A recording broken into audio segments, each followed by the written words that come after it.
Assalamu alaikum everybody. In today's video I'm gonna do something I've never done before, and that is to debunk another Muslim, and that is Smile to Jannah and his latest video. You've got it all wrong about the conflict between Russia and Ukraine. I hope that some of the information he said, it's just from the ignorance and it's not something deliberate, so I don't think he has a bad intention. But I think many things he said in the video can be flipped, and basically he didn't mention the other side of the coin, which I want to focus on. Why is this something I can speak about? Well, I live in Slovakia, which is a neighbor country to Ukraine.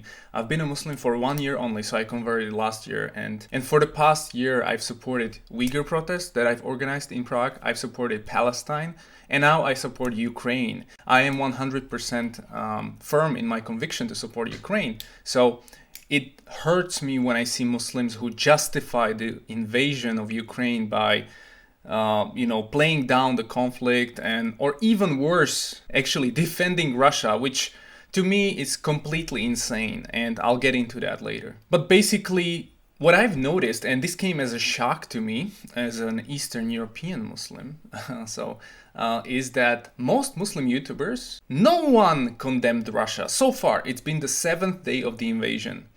We have hundreds of thousands of refugees coming through the border. No one has condemned Russia for bombing civilian people in Ukraine. I've been to Kiev.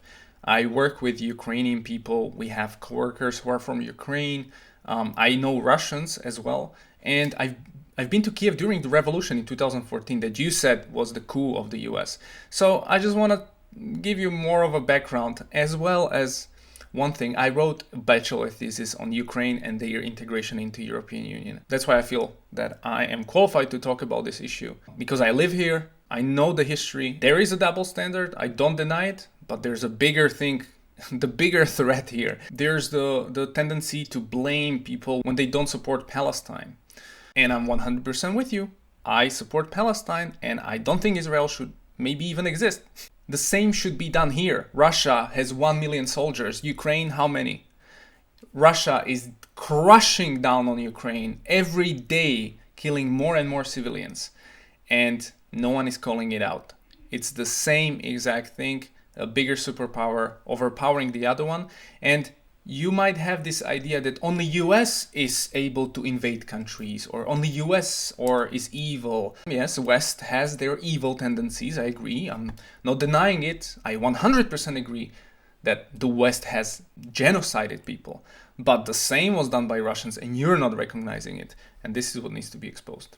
So yesterday, Russia entered Kiev, which is the capital of Ukraine. Facts. There's two main powers at force. You got NATO. NATO is like 30 countries, mostly from the West, and these are under the influence of the United States of America. And then on the other side, you've got Russia. So most analysts that talk about Ukraine and Russia don't start from a couple of months ago. They start from 1990. So after the Cold War, America wanted East and West Germany that had become united to join NATO. In other words, come under its own influence. Now, Russia was like, Germany has smashed us twice, mate. We've lost millions of people. How am I gonna go back to my people and say, yeah, by the way, America's got Germany now? It is true that Ukraine was ruled by Russia. In fact, Ukraine has barely remained independent pre-1991.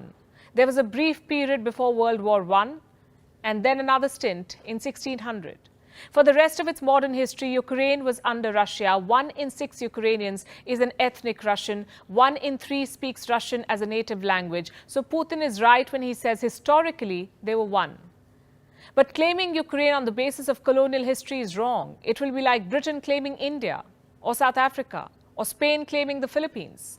Past imperialism cannot justify present-day expansionism. Here's what else history tells us. Ukraine was forcefully Russified. Cut to 1700, Russian leader Catherine the Great started Russifying Ukraine. Ethnic Russians were shipped to this part of the world. Schools were told to teach Russian language. By 1800, the Ukrainian language was banned. In 1930s, Soviet leader Joseph Stalin steered a famine in Ukraine.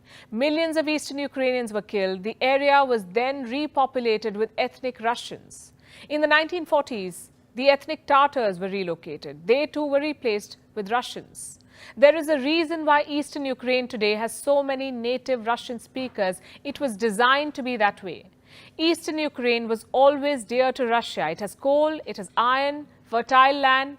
Its historical connection with Russia was forced. Putin time and again talks about the Holy Rus. He says Russians and Ukrainians are one people. 70% Ukrainians reject this thought. 72% consider Russia a hostile state. Today, 33.3% Ukrainians are ready to take up arms against Russia. 21.7% are ready to stage a civil resistance against Russia. 67% Ukrainians want to join the EU.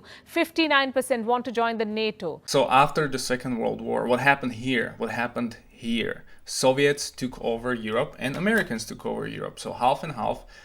The western part was under the US. They never occupied it. People chose to be liberated by them. The West, or America and allies, took down Hitler, took the half of Europe and rebuilt it and gave them democracy and freedom, which, okay, we can dispute the philosophical aspects of it, but this is not the video for it.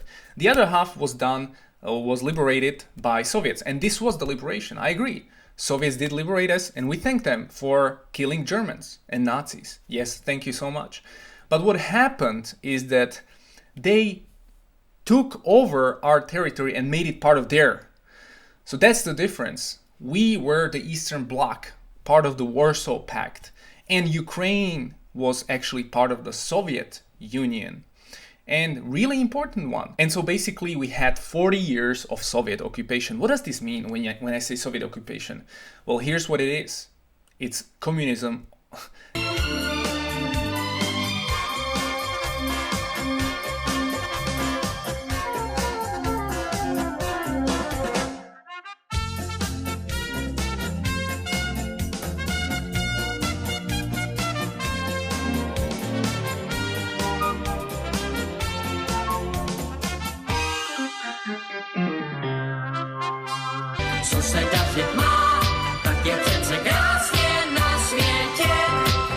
We had one brand of t-shirts, one brand of jeans. We had one career path. You can either become a communist member party, or die in a coal mine, or die in a factory working 40 years. Many of my family members have worked in one place for 40 years. That's all they could achieve. That's your career. Every day you wake up, and in the school you have to say, America is evil, America is evil, America is evil. We had to make parades and pledge allegiance to Soviets and do this crazy stuff. There would be secret police monitoring everything, every movement. Like anytime you would say against the government something, you would go to prison or you would disappear as well. People couldn't go abroad. Like if you would go from your border, from Slovakia, let's say, I wanted to go to Austria, you get shot. You can't leave Soviet Union. That's the difference. And this is important to know. If you understand this, you will understand our mentality. For 40 years, we've been subjugated to brutal dictatorship. You know, there was zero freedom, zero political freedom, zero nothing. You could, and people basically hated it. My mom, my father, and all their peers, they didn't enjoy it. And if you live in a dictatorship for a long time, and this was one of the most strict dictatorship, there's no capitalism. Even art is regulated. You can't create poems, you can't write songs which don't pass the communist reviews. So imagine this. There's just one working class. There are some benefits. People get free housing. There's free healthcare. Everyone has a job. But the jobs are meaningless because we're producing products and services that nobody buys, because our economy is not market economy. We don't have a Western economy. You need Western economy. I'm not talking about IBA, but we don't even allow supply and demand. We just produce stupid things and sell it to no one.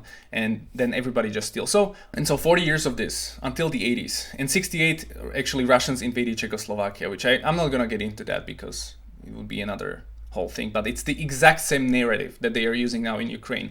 We're helping Czechoslovakia as a brotherly country to save them because they are being threatened by some non-existing force. And so naturally people were idolizing the West. This is done in the Muslim countries as well. They idolize the West too much. It's not as pretty.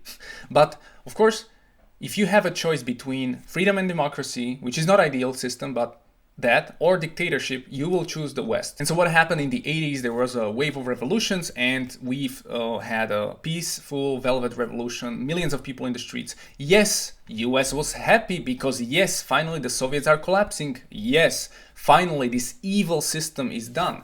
And it is evil. It is much more evil than what we're living in today. This is incomparable. And if you by any chance try to compare communism or living in Soviet Union with what we have now, you are out of your mind, delusional. You can ask anyone in the street here if they would prefer to live in this time or in the Soviet time. There are new challenges, technological, there's more individual freedom, people are crazy, they change genders and all that. Okay, that's happening, but that's nothing compared to what was going on. Nothing. So okay, let's be real here. We were now free, finally. What's the first thing? We don't have an army. We don't have a solid infrastructure. We have nothing. Our countries have been destroyed for 40 years. So what we need to do, we need to create middle class. So there was a bunch of stealing that happened in the government in Ukraine. Bunch of property got stolen by the ruling class that got elected. And sometimes this ruling class that now is democratically elected was actually the same as the communists. They just changed the name, but they were sort of ruling in the same sort of worldview. They had the same mindset. They're just crazy people getting to power, stealing property. You can sell buildings for $1.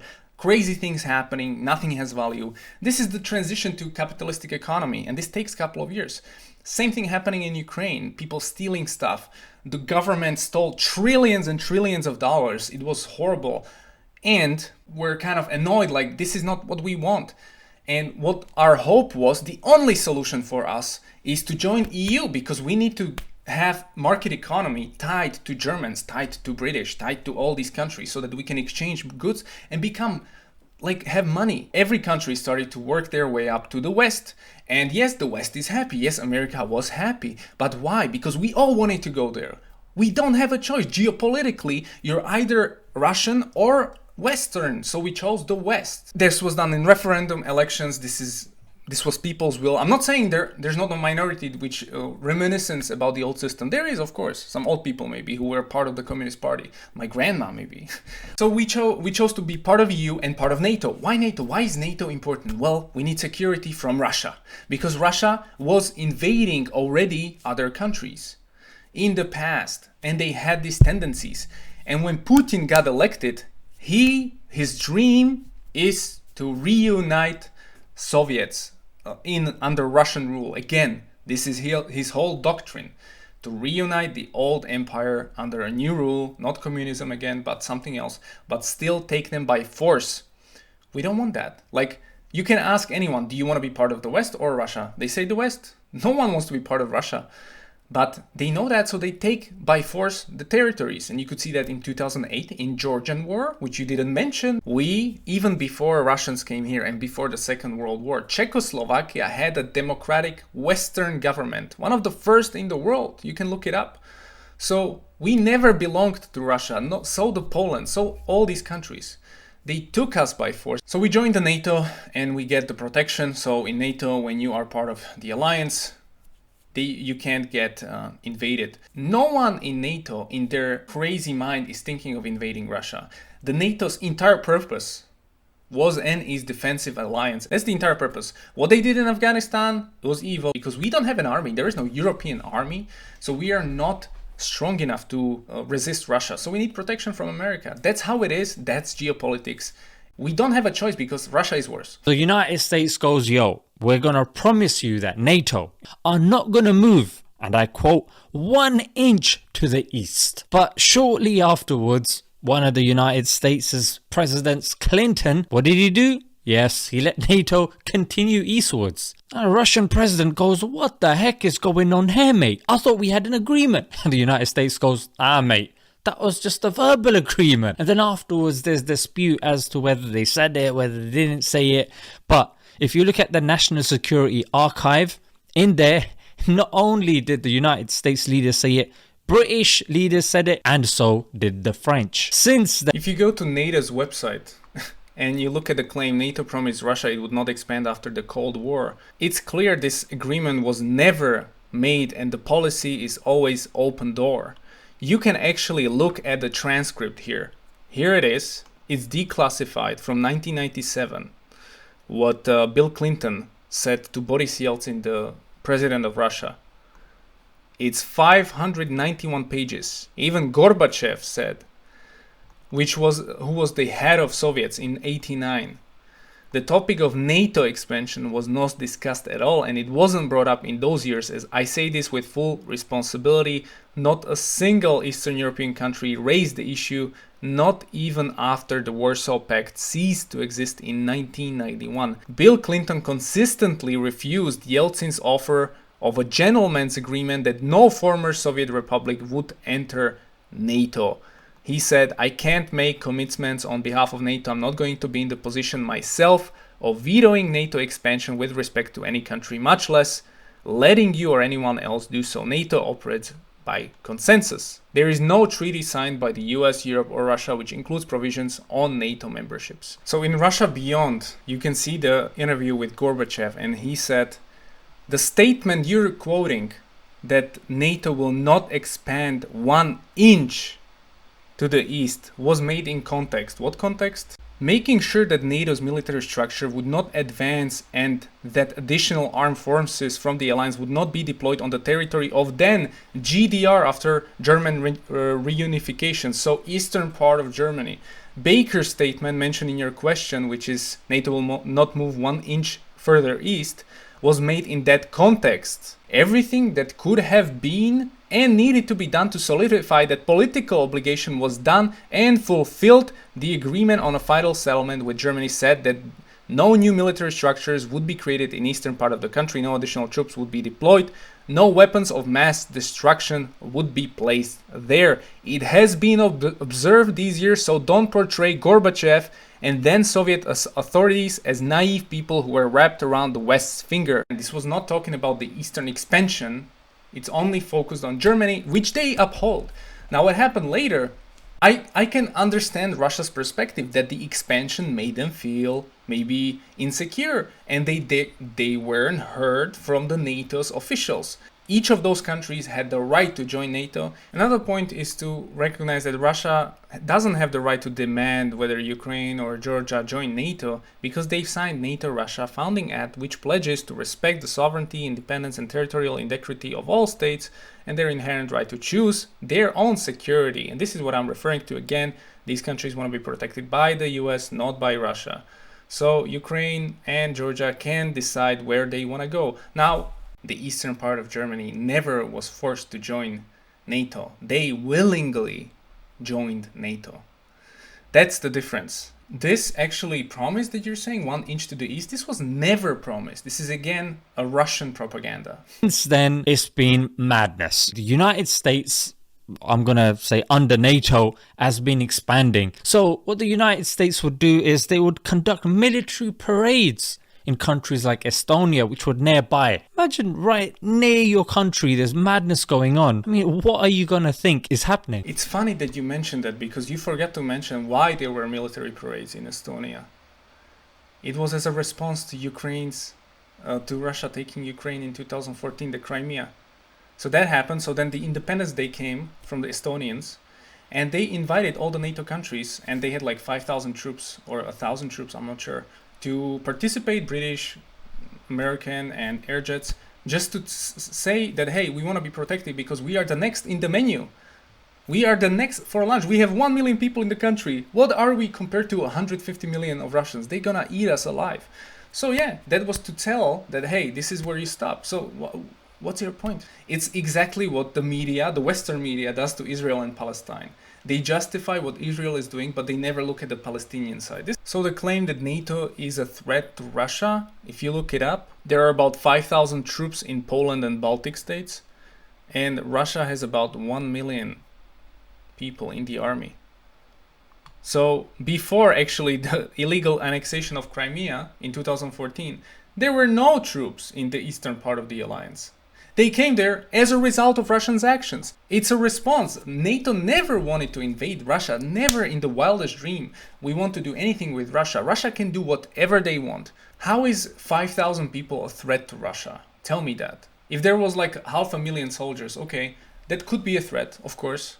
But this is just a military exercise just to tell you that what you're doing in Crimea is not legitimate. That's it. Russia developed hypersonic missiles. Now, Ukraine is right at the doorstep of Russia. That's the last straw. The United States has always been obsessed with Ukraine. In fact, in 2013, Ukraine rejected Europe's economic partnership. So here it's really crucial to understand the context. Since the 90s, European Union and Ukraine signed multiple treaties of furthering the deepened integration and collaboration between the countries, and the leadership of Ukraine was already on board with making economic reforms, because you can't just join the European Union. It's a long process. It took us, I think, 13 years since our independence, because you need to make reforms in the judiciary system, reforms in economy and all that. And Ukraine is still behind. They were doing these reforms, getting rid of these people who stole all their money. And then in 2013, this guy Yanukovych comes in and he basically shuts down the whole thing. And he just sides with Putin because he's Putin's puppet. And so what happens is people got really pissed off. People got really mad because the entire purpose of Ukraine's future, they wanted to become as Europeans. They wanted to become part of the EU at some point in the future. It was still unclear how it's going to play out, whether the Ukraine will have to split into two countries or whether the Ukraine will do something else. But majority of Ukrainians want to be part of Europe. They do not want to be part of Russia. You can see it in this war. You can see it in the resistance they're putting in. You can see it that people are fighting against the Russians and nobody is welcoming them. This naturally cheesed them off, so they said that leader has got to go. So in 2014, there was a US-backed coup, which is you forcibly remove the current leader from their leadership. Who is this guy Yanukovych? Why didn't you mention him? Yanukovych was a dictator. He was an oligarch. He was a guy who stole billions of dollars from Ukraine, and he built his mansion with it. I can show you the pictures because I visited his mansion. It's called the Museum of Corruption. And he had toilets of gold where he would take his number 2. So I know how Yanukovych treated the country, and they basically created the entire mafia state from Ukraine. So of course, if you steal money from my government for 10, 20 years, people are going to be pissed off. And the revolution in Maidan in 2014 was an organic revolution where millions of people showed up. You can see on the pictures. That's the majority of Ukrainians. They wanted to be part of Europe because they saw how corrupt their government is. So they had a new election. And then now here comes the new thing, right? So they had this Maidan, this protest. Yanukovych had to flee Ukraine, just like the Afghan leader fled to Russia, and he left and he's hiding there today because he knows he would be punished to death, probably. Now you might be thinking, yeah, but that's difficult to prove. No. There were public sightings of CIA Director John Brennan. In fact, where the protests were going on, you had Senator John McCain. You could see him, he was in the protest, the guy was on stage. I imagine you've got this happening next door. And John McCain is a Republican who wants Ukraine to be part of the West. Why wouldn't he go there? Like, why are you so surprised that we support Ukraine? You've got this happening next door. You already have next door Estonia, Latvia, Lithuania. These are all European countries and NATO members, and they border Russia. You have Poland, which borders Russia. And then the leadership that was installed, backed by the United States of America, was very far-right, neo-Nazi leaning. And I mean, this is according to William Bloom. He says this. There were neo-Nazis inside some of these political parties. And this type of rhetoric is used by Putin for his denazification of Ukraine. Like, everyone's a Nazi in Ukraine. That's kind of the mindset. You need to dehumanize the other party to convince your Russian population to go and kill them. And the worst thing is he even convinced the Chechen Muslims to join and go and kill innocent Ukrainians. Like, insane when I'm seeing this, but you want to discredit everything in Ukraine's nationalism by calling it Nazis. What you're referring to is this group called Azov, which has about 2% of Ukraine's population. And yeah, they are very loud. In the US, you have more Nazis than in Ukraine. But no one's They have no power, they have no influence, they don't decide on many things. Yes, there were pictures of them and John McCain somewhere and something. And Putin is using this because he's seeing like, okay, I can use this as a selling point. And Zelensky, the current president, was elected in 2019 with 73% of votes. He's Jewish. In no other country, being Jew and being elected would be possible. In Europe, you will get anti-Semitic remarks. But in Ukraine, it happened. So this narrative that there's this Nazi state, this is completely false. And I'm sure there are some incidents. But again, you're taking isolated incidents and making them sound like this is what's going on in Ukraine. This is pro-Nazi stuff. Now, Russia used that opportunity to take back Crimea. So you can see Russia is trying to secure the countries that are nearby it. Crimea is a peninsula. It is located in the Black Sea. In 1954, Soviet leader Nikita Khrushchev transferred Crimea. It was given to the Ukrainian Soviet Socialist Republic from the Russian Soviet Socialist Republic. Why? Khrushchev hoped the transfer would strengthen, quote-unquote, brotherly ties between the Ukrainian and Russian people. Ukraine became independent in 1991. Crimea joined it. The peninsula was given special autonomy. It remained home to Russian military bases. Moscow promised to respect Crimean autonomy. Many in Russia were of the opinion that Crimea should not have been allowed to join Ukraine. In 2014, when Yanukovych was ousted from power in Ukraine, Russian military began seizing government buildings in Crimea. Soon the entire peninsula was under military occupation. A referendum followed. On the 16th of March 2014, Crimeans voted to become a part of Russia. Was this vote legitimate? Well, it depends on who you ask. For Putin, this was Crimea's liberation. For the rest of the world, this was Crimea's annexation. The focus then shifted to eastern Ukraine, where Russia-backed separatists had seized territory. Ukrainian forces did not launch an all-out offensive at first, but on the 17th of July 2014, when a flight carrying 298 people was shot down by these rebels, Ukrainian forces decided to flush out the rebels. The separatists began losing ground, so the Russian army stepped in. They invaded eastern Ukraine and fought alongside the rebels. What followed was a series of talks between Russia, Ukraine, and the West. They resulted in the Minsk Accords. This was first signed in 2014. Both sides agreed on ceasefire and military withdrawal. Ukraine agreed to hold elections in the rebel-held areas. 8 years on, the Minsk Accords remain unimplemented. Today, Ukraine is divided between East and West in more ways than one. The West sees itself as more European. The East is closer to Russia, be it in terms of geography or sentiment. In the West, most Ukrainians speak Ukrainian. In the East, a third are native Russians. In the West, Russia is looked at with suspicion. In the East, Russia is looked at through the lens of shared history and heritage. Ukraine also remains at war. Its forces are fighting the rebels in the East. Rebel leaders are ruling at least two regions, Donetsk and Luhansk.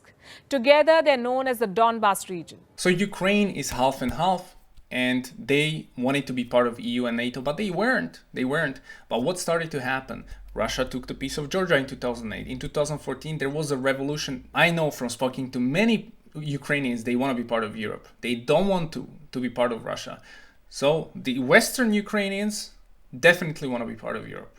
The eastern ones in Donetsk and Luhansk, those guys are majority Russian, same in Crimea, but that doesn't mean they can just join Russia. You have to understand, you can't just take someone because they have majority population different.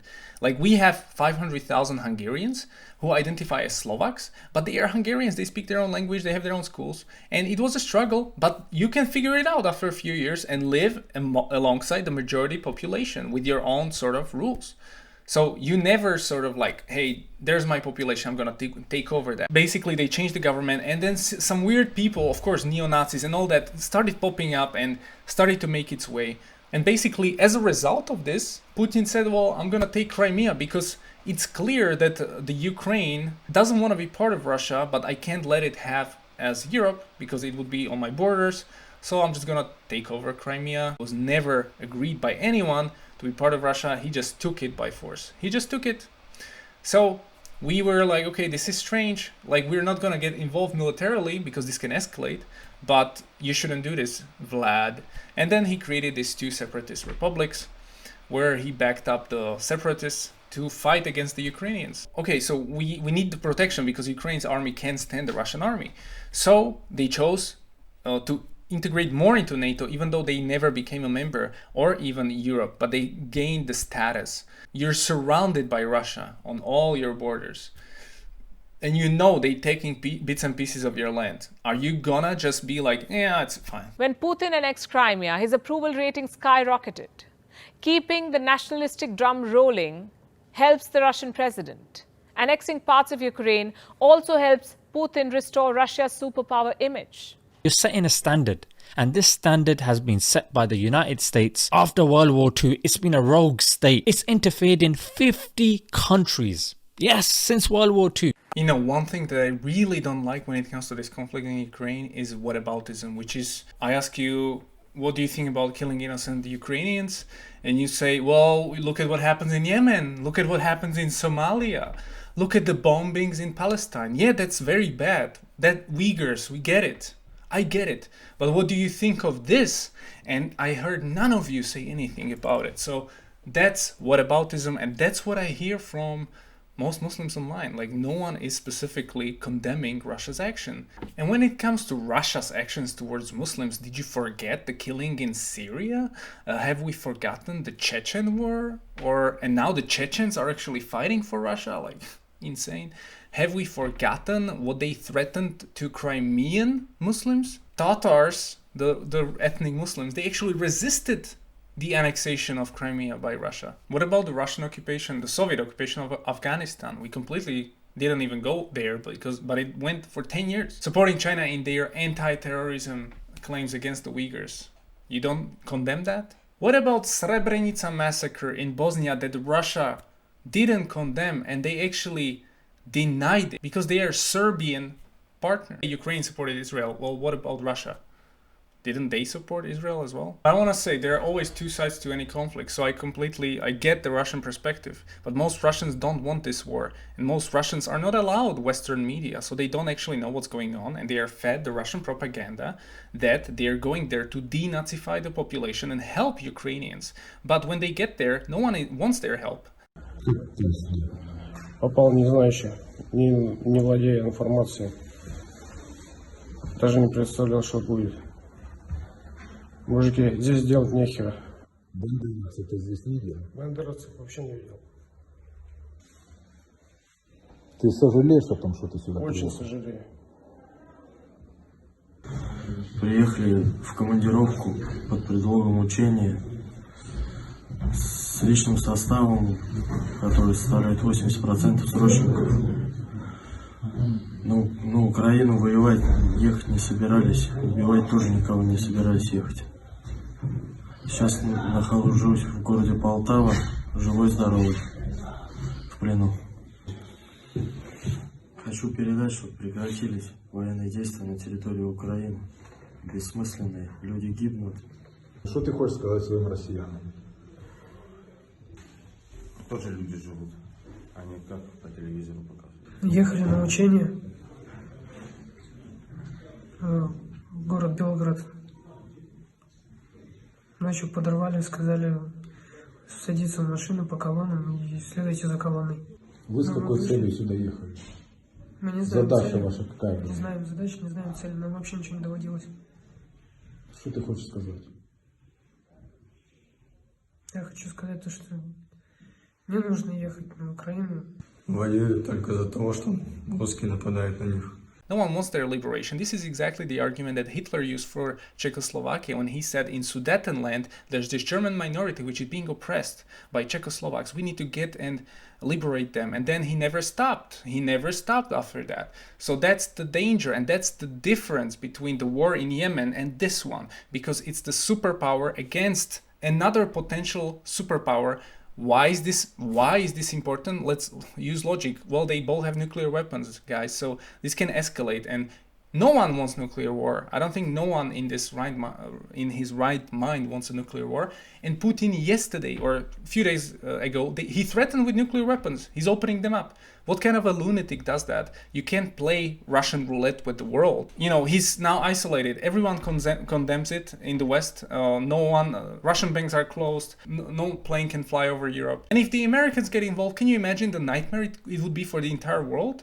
When the nuclear warhead will go to London, and when Putin decides to wipe out London, and where you sit with all the guys, do you think at that moment in time you will realize like, oh, okay, I don't think this is the same now. I get it. I don't think this is the same now as like some proxy war. No, this is the real deal. This would be World War III. So we want to de-escalate this, but we can't just let him take the entire Ukraine. He's not even taking those two republics. He's taking the entire country for lunch. For example, I disagree with the treatment of refugees that they've done in Poland. Of course, they shouldn't differentiate based on the color of the skin or something. But have this mindset. The refugees that came to Poland or Hungary from Syria or something, first of all, they were mostly men. Now it's only women and children. Men have to stay in Ukraine. That's the difference. Secondly, yes, the Muslim religion plays a part and Christian religion plays a part. Of course you are closer to your, like, is this some, I'm a Muslim, but I understand their perspective that of course they feel closer to a Christian than to a Muslim. This is logical. The second thing is they border Ukraine right here. It's not like they have the option not to take the refugees. They have to take it. And we border Ukraine as well, Slovakia. So we are helping them because this is an attack on us as well. If Ukraine falls, we are falling the next. So we don't want the Ukraine to fall because we will be the next on the launch menu of Russia. And we don't want that, even though we're part of NATO. You know, you never know what's going to happen. So we want to help Ukraine to defend itself, and we're proud of Ukrainians defending their country. And the same way, an Afghan should be proud to defend his country. An Iraqi should be proud to defend his country, you know. And so we take the refugees, and I disagree with the racism and treatment. Let's call it out. You've called it out. Many people called out this racist newscaster who said like this war, like Europe had many wars in the past, like this continent is sick. Nothing is white and black in the war. There are problems with Ukraine as well, of course. But clearly, you can see the aggressor. And hopefully it won't be too late when you wake up and until there are nukes on London. And then you realize, okay, this was actually true. Russia is not just securing its border. It wants to like destroy. I condemn the double standard of the coverage. I condemn NATO wars in Afghanistan and other places. I think these are war crimes as well. And I condemn all these things. But I'm asking you Muslims that you claim that this is hypocritical. You're being hypocritical as well because you don't condemn Russia here. I've had people tell me you should leave Islam because you support Ukraine. You should leave Islam because this and that. You are white European. You will never understand Muslims. You should leave. I'm like, subhanallah, I've heard Islam is for everyone. I don't agree with democracy and all these things, but I support it because I don't want to be killed by Russians. I know Muslims suffered under the West, and I know they're happy that the West is now finally being threatened by Russia. But you have to realize Russia is no threat to the West. Russia can be wiped out by Americans and everybody else because we have more nuclear weapons, we have more soldiers. But the thing is, nobody wants to escalate it. And Russia started to escalate this. Like, the West never intended to do anything. They started to invade Crimea. They started to take bits and pieces of Ukraine. They started the wars in Georgia. Yes, the West is making its problems with the NATO enlargement because maybe Russia feels, okay, they're gonna attack us. But hopefully, I pray to Allah that this war will end and Putin will get some sense. Ukrainian lives are not more important than Syrian lives or Uyghur lives. They are all humans. We are all Allah's creation. But you should recognize when the oppressor is oppressing, and this is Russia. This is not the West oppressing Russia. There is in no way the West is oppressing Russia. This is a false narrative. And you can come here and ask anyone on the street what happens, whether they want, whether they agree with Russia. I know I'm in a very small minority.